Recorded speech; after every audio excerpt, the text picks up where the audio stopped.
Hey y'all, welcome back to my channel, or if you're new here, welcome. Today I wanted to make a quick video that just shows you how I make my elderberry syrup. This is really helpful for boosting your immunity, especially as we're kind of marching into cold and flu season.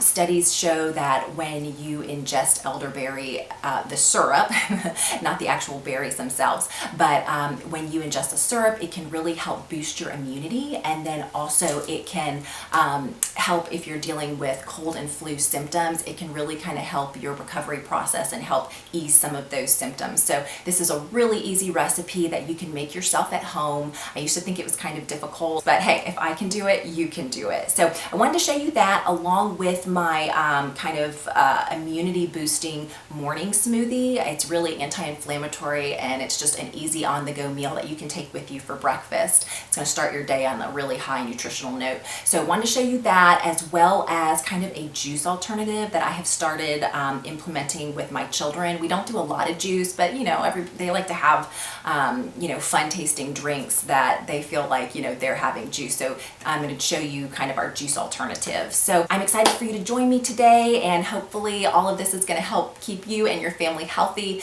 during this cold and flu season. So without further ado, let's get into it.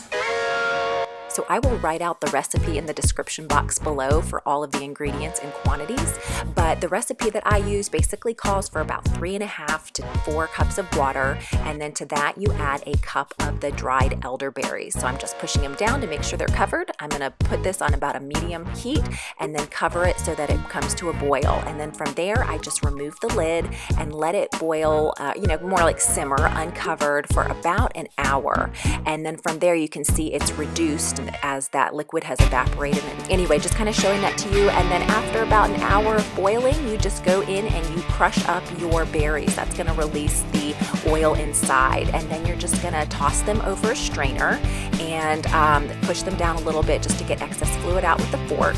You can toss the berries after that. You no longer need them. And now I'm just adding a little bit of wild honey that I bought at a local farmer's market, and I'm putting a little bit in. I think the recipe calls for about half a cup. I didn't put nearly that much. I put some in. You can see I tasted it. It was still a little bit bitter, so I added a little bit more of that local honey. So now I'm just stirring it up so it's going to all incorporate nicely. I'm going to put it in my jar, and that is it. Put it in your fridge, let it cool, and you are going to be ready to go. Also, I have put the dosage that my family and I take in the description box down below, so be sure to check that out. So another way I like to boost my kids' nutrition is by making them breakfast smoothies as well. So here you can see I have snuck some spinach down at the bottom, some coconut milk, I'm adding avocado, protein powder, some strawberries, some blueberries, and a little bit of banana just to sweeten it up. And then I'm just going to throw it into the blender. You can see I have a little helper with me, and he loves this smoothie. So I just pour that into his cup, and he is happy as can be to drink that down. Then for my own, again, it's very similar. I start with using some organic spinach, then I put a tablespoon of chia seeds, about 8 ounces of coconut milk, again using some avocado in there, and then I'm just going to add mostly blueberries to mine. I don't have any banana, and then 2 scoops of protein powder. That's about 20 grams of protein.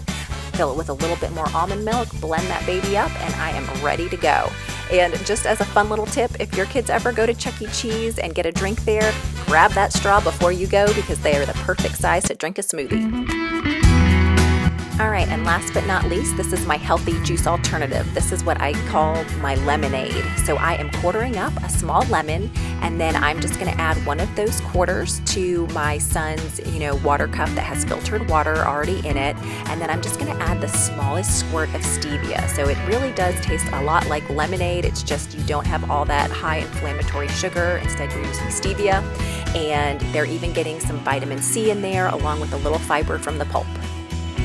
So that's what's going on over here as we are gearing up for this germ and ick season that's coming. Hopefully some of these ideas are going to be helpful for you and your family to just help naturally boost your immunity. But I did want to mention really quickly a few other ideas that are going to also help with immunity, and that is to make sure that you're getting good quality sleep each night, making sure that you are exercising on a regular basis, getting the blood in your body moving, and then also see if you can try to get outdoors. I know that's really challenging in an office setting, but if you're able to get outside and get a little fresh air and have the sunshine come and provide a little vitamin D for you, all of those things are really going to help boost your immunity and keep you healthy as well. So hey, if this video was helpful for you, would you do me a favor and just go down below and give me a big thumbs up? I would really appreciate that. And then if you are new to my channel, I would love to have you as a new subscriber. I put out weekly content each week, just different lifestyle and mommy and marriage encouragement and just different tips and tricks for your life to help you work smarter, not harder. So